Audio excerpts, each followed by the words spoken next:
This episode of Future Construct is supported by Applied Software. We would like to thank them so much for supporting us.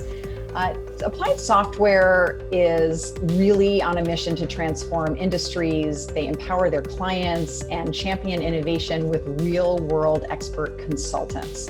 So to reach them, you go to asti.com, that's ASTI.com, and please tell them that we at Future Construct and BIM Designs sent you. Thanks so much. Hi, everyone. Welcome to the Future Construct podcast. I'm Amy Peck, your host, and today we have Mark Oden, the CEO of BIM Designs with us. Hi, Mark. Welcome. Hi, Amy. Thank you for having me.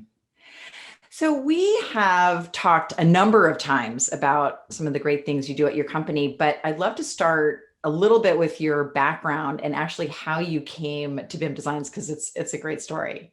Oh, thank you so much, Amy. Yeah, by education, I went to the University of Florida and I have a master's in electrical engineering. I quickly moved into a full career at Cisco Systems. Spent 10 years there, starting as a network engineer, moved into product management for WebEx and WebEx Mobile. And I moved into strategy and planning and worked on an acquisition through Cisco, and ultimately ended my career at Cisco with business development. Very happy and honored to have the privilege of working with Cisco, and I feel like I earned 3 MBAs during that time. It was very intense and a lot of fun.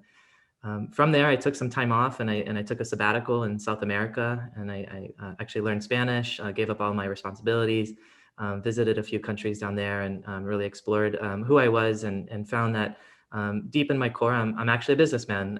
When I learned Spanish, I found myself talking to cab drivers about the local economy. So one day I got out of the car and I said, I think I'm a businessman. Having recently bought a property in San Francisco, I started renovating that during the architect took it over in the time that I was down in South America.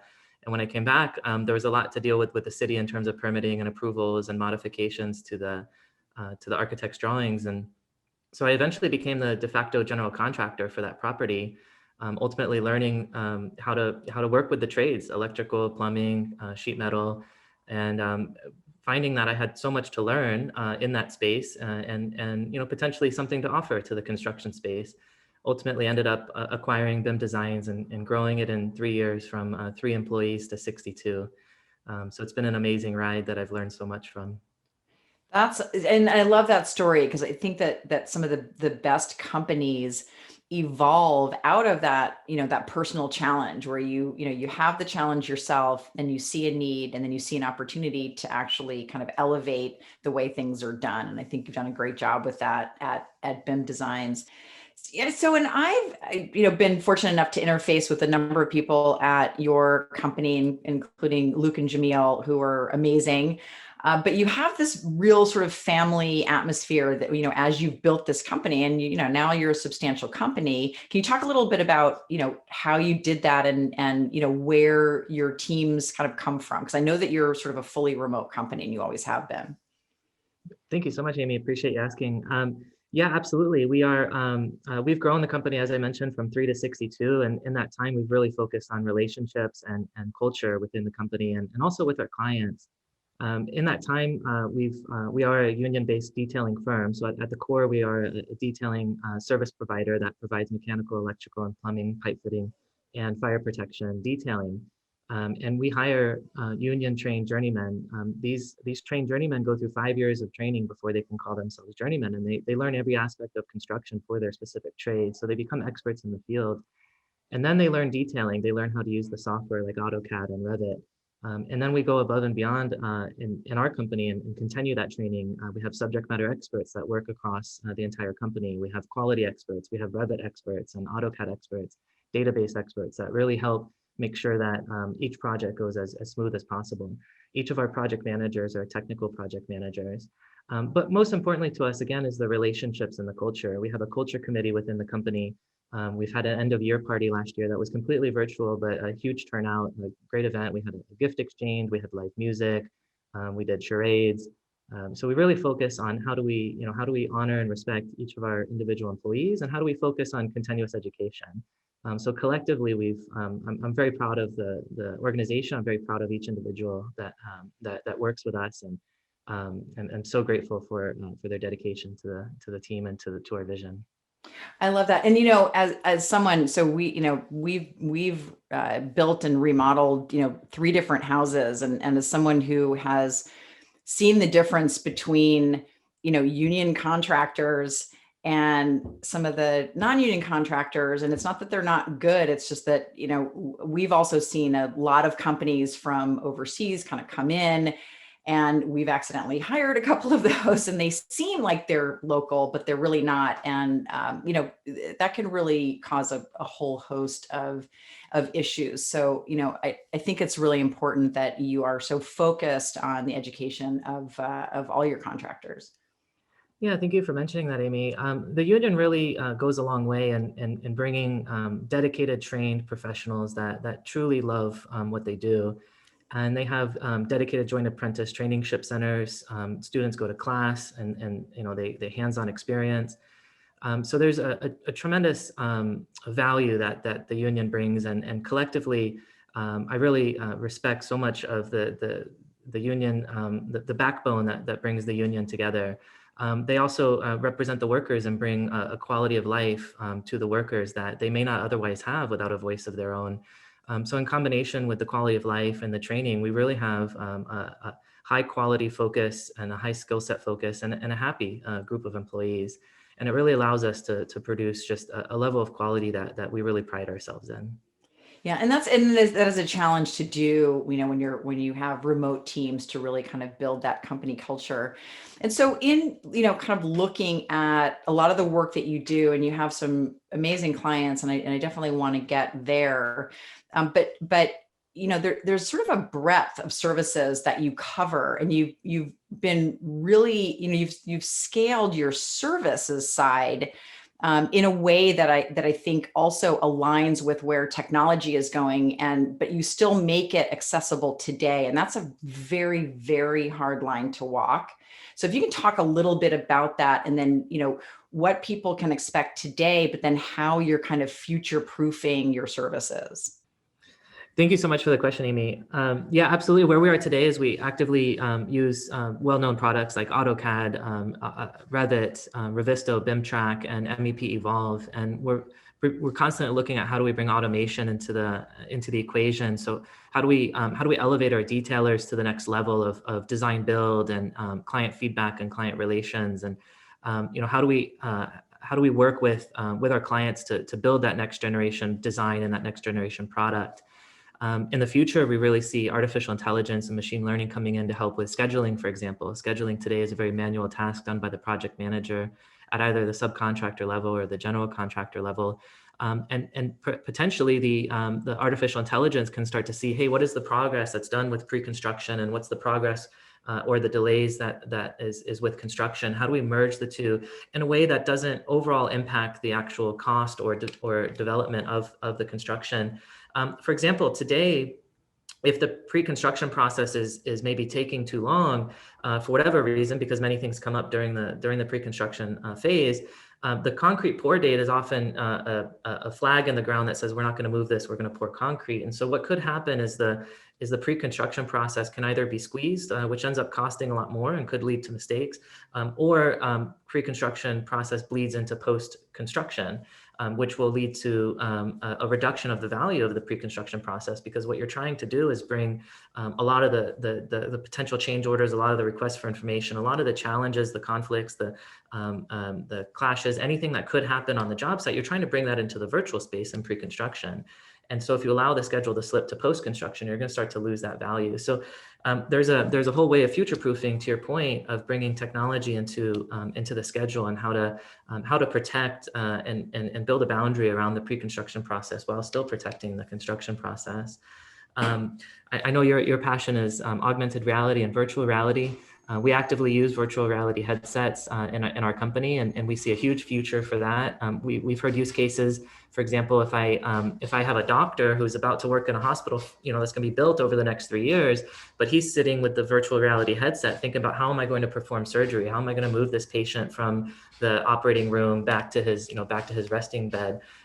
If a doctor who's going to actively be living in that environment works through the construction process, Imagine the amount that he can save noticing that in a virtual environment versus after the hospital is built and asking for changes and improvements because gurneys don't fit in a hallway or they don't fit around a turn. So huge amount of opportunity for technology to come into construction. And that being a technologist at the core, that was a major attraction to me in this firm. Yeah, and I love that you mentioned AI because I think there's a fear around AI kind of taking people's jobs, but really it's about, again, to your point, efficiency, right? And kind of doing the tedious work on iteration where that human factor is still always going to be a necessary component. So I'd love for you to kind of talk about that because that we want to dispel those fears because I think we need to look at AI and machine learning as a tool and not a replacement. I agree, Amy. And as technology evolves and as AI becomes more integral and integrated into construction and into technology, it will only elevate us into, as you mentioned, the people component or the relationship component. We'll be more artistic, we'll be more creative, we'll be more able to design with intention rather than design with limitation. So I really truly believe that there will be an opportunity for all of us. And even as process changes, there'll be even a better chance for us to partner with our subcontractors and an even better chance for us to partner with our general contractors to really build a true vision that we all want to build while allowing the technology to work with us rather than against us. Absolutely. I think that's right. I think, and I come at this, I'm also a photographer. And, there was a shift because I'm old enough that, from film to digital. And I took a very, very long time to go to digital because I thought this isn't the same. This like my, it's not going to be my art. But actually, the digital combined then with Photoshop. And I taught myself Photoshop one tool at a time by myself. And I can tell you now that the creative freedom I have over my imagery, like I'm not sort of stressing about the technical aspect of the image I'm trying to create. I just shoot, shoot, shoot, shoot, shoot, and fix it in post. No, but then I really get to layer on. So it's not the same as shooting on film, but for me, in a lot of ways, it's better. So I think it's about mindset and really looking at it, as a toolkit.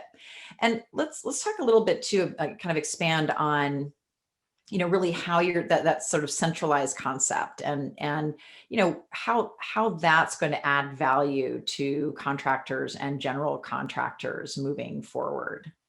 Absolutely. And embedded into my DNA, core in my DNA is the aspect of being an early adopter.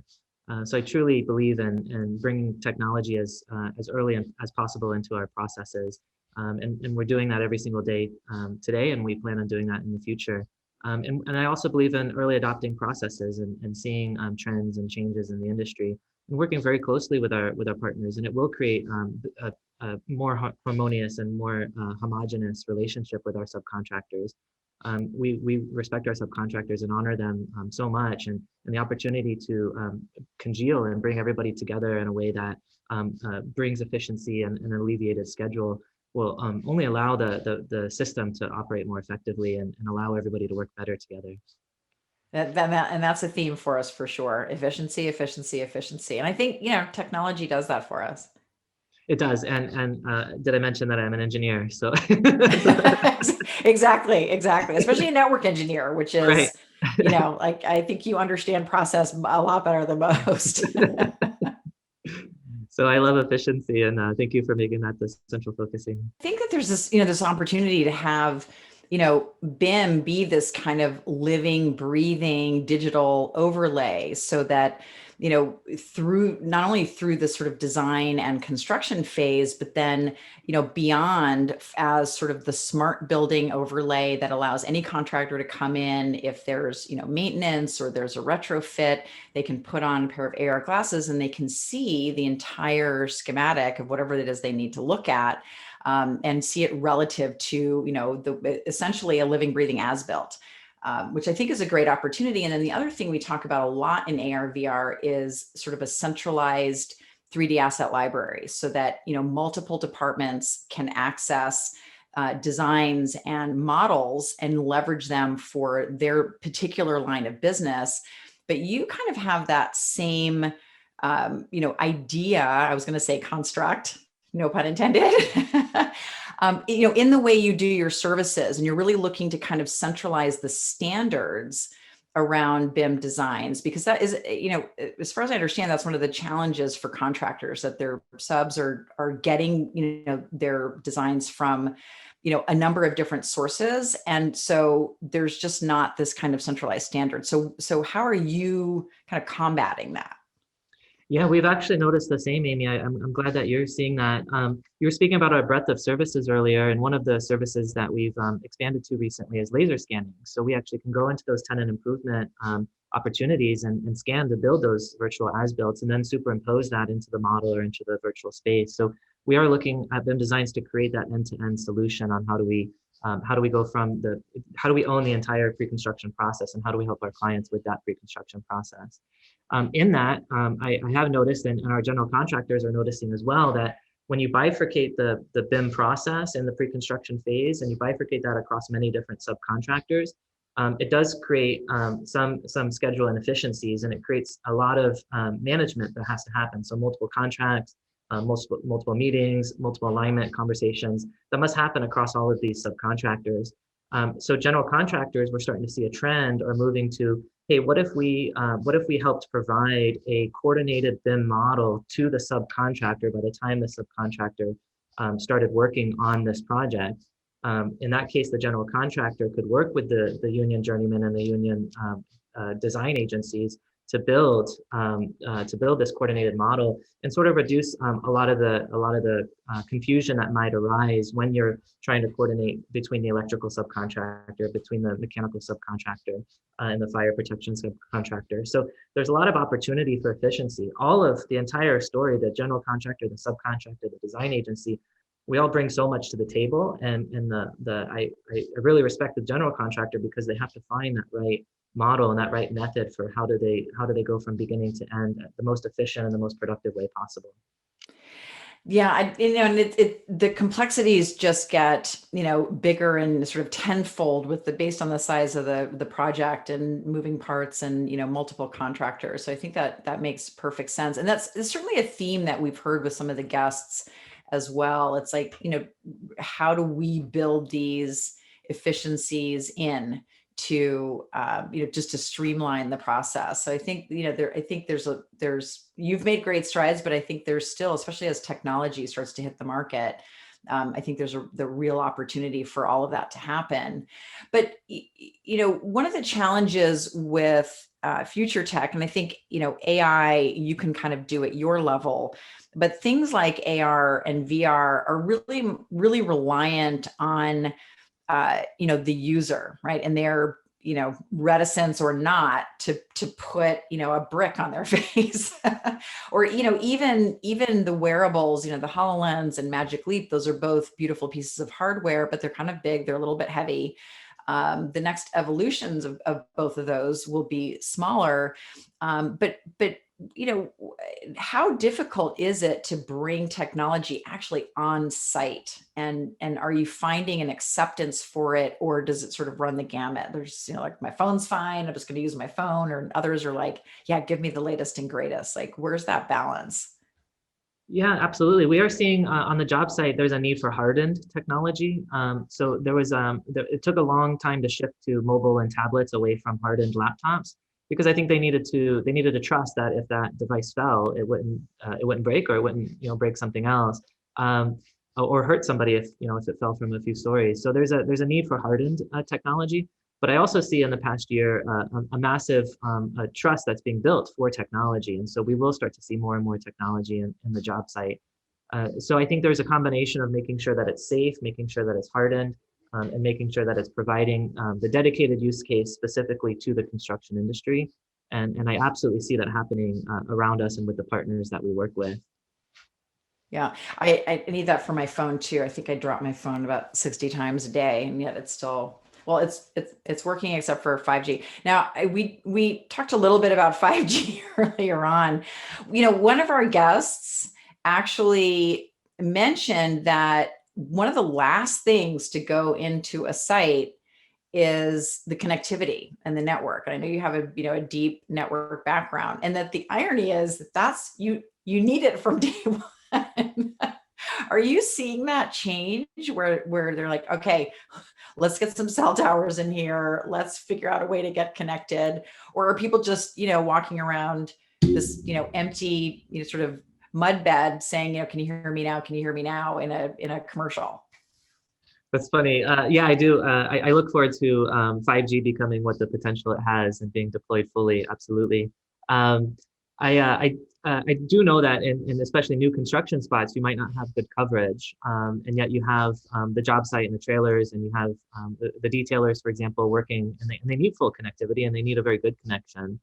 So there's a lot of different solutions, and I'm pretty impressed with those different solutions that are coming that would provide a temporary internet to the job site.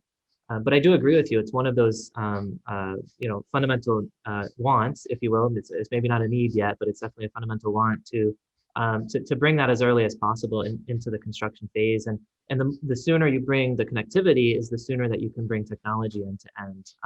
So I absolutely believe in that, and I see major strides. There's a number of different solutions that provide the temporary access above and beyond just ensuring that there's a cell tower there. So yeah. Yeah.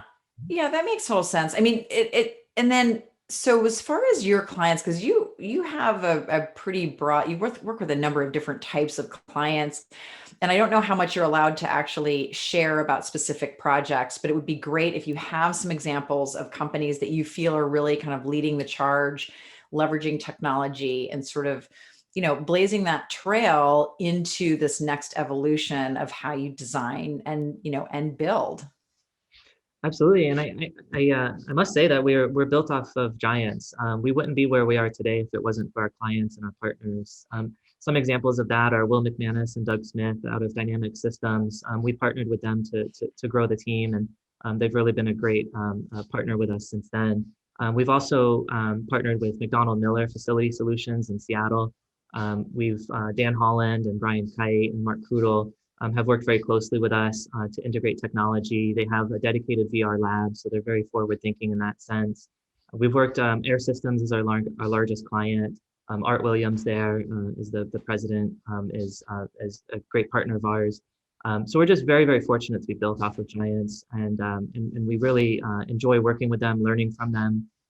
Relationships are like a marriage. You really have to work at them, and we're very committed to working through and with all of our relationships and all of our clients. All right, we're going to have to make some intros because I think we need some of them on the podcast. Hook a sister up here. Oh, for sure. Okay. And so, what are some of the trends you're seeing? If you look at this arsenal of technology, you mentioned AI and machine learning. We've talked a little bit about AR, VR. There's blockchain. There's just all of this emerging tech kind of coming down the pike. Where do you see some of the, what can we expect today, in the next couple of years? And then, 10 years down the road, what does it look like to build, and how are companies going to be using technology on a day-to-day basis, do you think? We have tremendous examples around the world of how technology is used and how it can accelerate. I mean, we've heard of hospitals built in weeks at a time, right? Prefabrication is going to become a major component of construction over the coming few years. And prefabrication connects in very well with BIM. I mean, what we provide, what we produce are the spool drawings and the shop drawings to send to the fabrication department and for the fab shop to build. I believe fabrication will grow at a tremendous scale, and not just in the individual parts and components, but in fully connected systems that will be, walls with the pipes already inside of them, with the electrical already run, and those walls being shipped and installed to the job site. We're absolutely going to see that over the next few years. Even further out would be automation of the design, intellectual review of the architect's drawings and the engineer's drawings, and a first draft model coming out of the artificial intelligence system for our journeyman detailers to look at and improve and optimize. I see that happening in the next 5 to 10 years, absolutely. Yeah, and actually, I love the example you gave of the surgeon, because ergonomics passes are some of the things that end up happening last, and it's so critical that you bring that. We talk about end user when it's software, when it's really any product. but it's equally important in building, actually paramount in building design. And I'm sure you have many stories. I've heard many stories of just, we get so far into the process, and then someone says, well, two people can't pass in that space if you've got, whatever it is, whether it's gurneys or, equipment or whatever happens is going to have to live there. And so I think that's really a critical component, and that pre-visualization, I think, is going to be really interesting. And so, that sort of leads us in this future thinking to the question I ask everybody towards the end. And it's really, kind of projecting, you, Mark Oden, in the future, 20, 30, 40 years from now. And personally, what would be, sort of your dream piece of technology that if, you were Steve Jobs and you could just build it today, and it doesn't have to be for business, really just for you, what would it be and what would it do? I love that question, Amy, and I've put a tremendous amount of thought into it. I really, when I try to escape for a little bit, I go camping and I just try to be under the stars for a little bit, and I imagine, what it would be like to be elsewhere in the universe, and what it would look like, how beautiful it could be to see different parts of the galaxy or different galaxies. So I would love a technology that allows me to virtually transport to a different planet or to a different galaxy and just see things from a completely different perspective. To start, maybe that's a fold-out LCD screen that I point a simple telescope to a location, and the LCD screen kind of visually shows me what is in that direction. So kind of is a powerful, more virtual telescope, and I've seen those things being manufactured or being researched and designed, I should say. So I'm very excited about that in the short term. In the midterm, maybe I can have like a Minecraft on Mars, and I can put on my virtual reality headset and I can start to build on Mars. And then maybe in the long term, the concept of artificial intelligence and science can merge together and sort of forecast and predict based on what they know, like 1,000 light years away, what the conditions are in that space, what the gases are, what the light conditions are, etc. And it can sort of create, an artistic representation or a scientific representation of what that might be, and be able to experience that in full. I really would love that. And just as a side note, I also love in that concept reading different articles about quantum physics and seeing the evolution that's happening. This year, I really believe that there's going to be a tremendous amount of evolution with quantum physics. I'm seeing articles every day about how new discoveries are being found, and that's really going to affect quantum computing and completely accelerate how we operate and how we perform, and how machine learning and artificial intelligence grabs hold of every element of what we work on. So I'm super excited to be a part of this. I'm super excited to witness it. And yeah, thank you so much for asking that, Amy. I think that's a great answer. And, if Elon Musk has anything to say about it, you'll just be able to, hop on a SpaceX flight and actually go there. You can see it up close and personal. Yeah. Well, that's a fantastic vision. And, I loved all your insights today, and thank you so much for coming on and sharing everything with us. Thank you for having me, Amy. I really appreciate everything that you do. Thanks, everyone. Thanks for joining today.